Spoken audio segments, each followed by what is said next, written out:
नमस्कार, मैं श्यामगिरी। आज के कार्यक्रम में आप सभी दर्शकों का स्वागत है। मोदी सरकार की खुली पोल आईएमएफ की रिपोर्ट ने कहीं का नहीं छोड़ा। आईएमएफ ने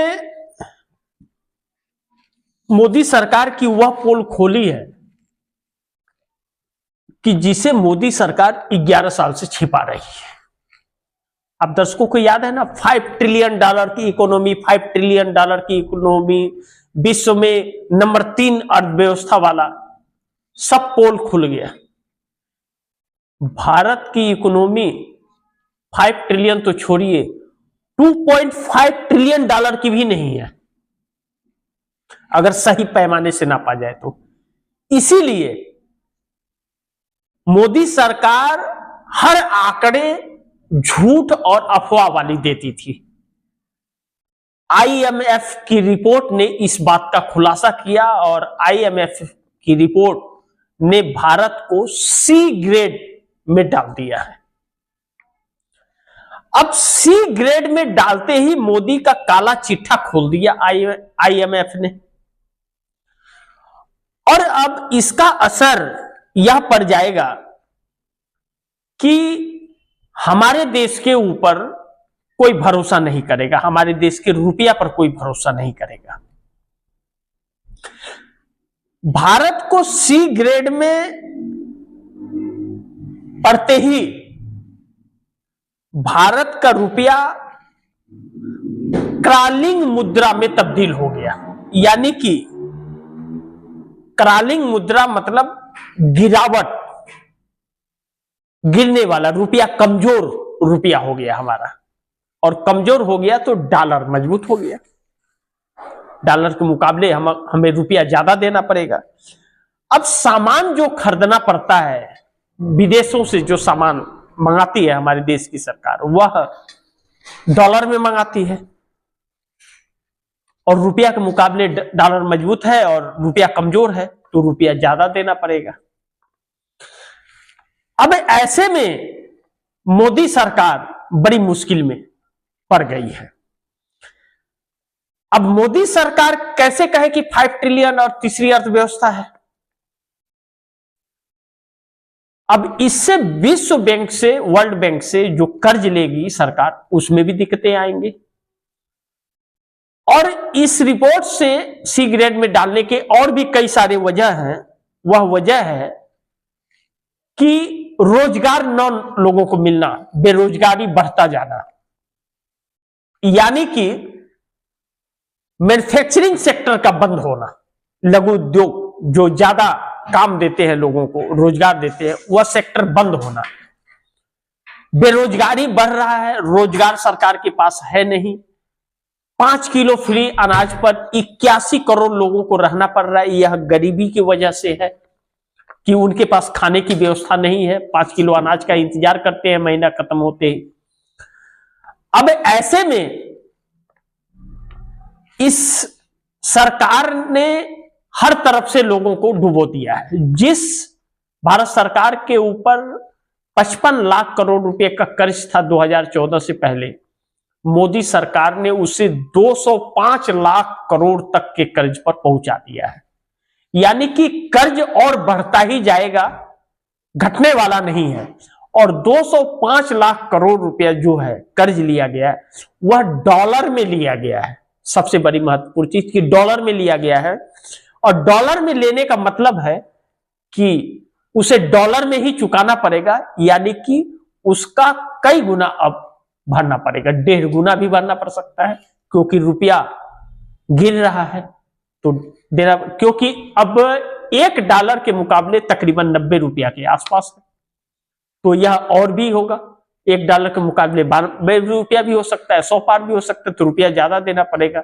यानी कि आप खून चूसने का फिर काम शुरू करने वाली है मोदी सरकार। लेकिन दूसरी तरफ आप तो बेरोजगार हो गए, आपको बोलने की आजादी भी नहीं है, और तरह तरह से आपको प्रताड़ित भी किया जा रहा है, और महंगाई भी बढ़ रही है। अब आप अपना घर चलाने के लिए कहां से पैसे ले आएंगे जब रोजगार नहीं मिलेगा? तो अब सरकार ने कानून बना दिया कि 48 घंटा से ज्यादा एक हफ्ते में काम नहीं किसी कंपनी में मिलेगा, यानी कि महीने के 15 दिन आप काम कर सकते हैं, उतना ही काम मिलेगा। बाकी 15 दिन की कमाई को बैठकर के खाइए। दूसरी तरफ टाटा कंपनी को 44,000 करोड़ का काम मिला, सरकार ने ठेका दिया, और 758 करोड़ रंगदारी ले लिया सरकार ने। भाई भाजपा की सरकार है तो भाजपा ने लिया तो सरकार ने ही लिया, और क्या। 758 करोड़ रुपया सरकार की मदद के बगैर कोई ले सकता है क्या?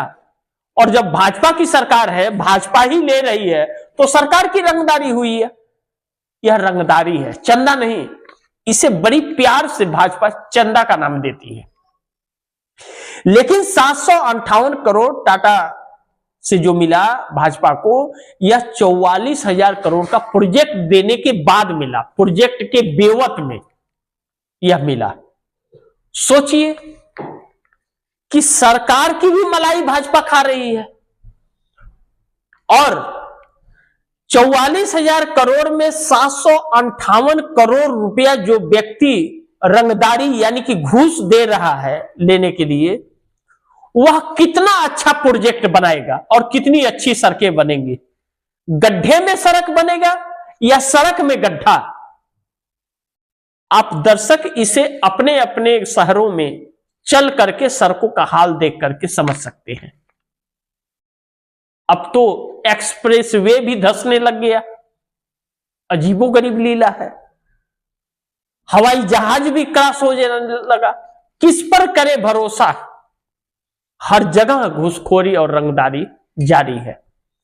इससे सरकार बाज भी नहीं आ रही है और यह रंगदारी रुक भी नहीं रही है।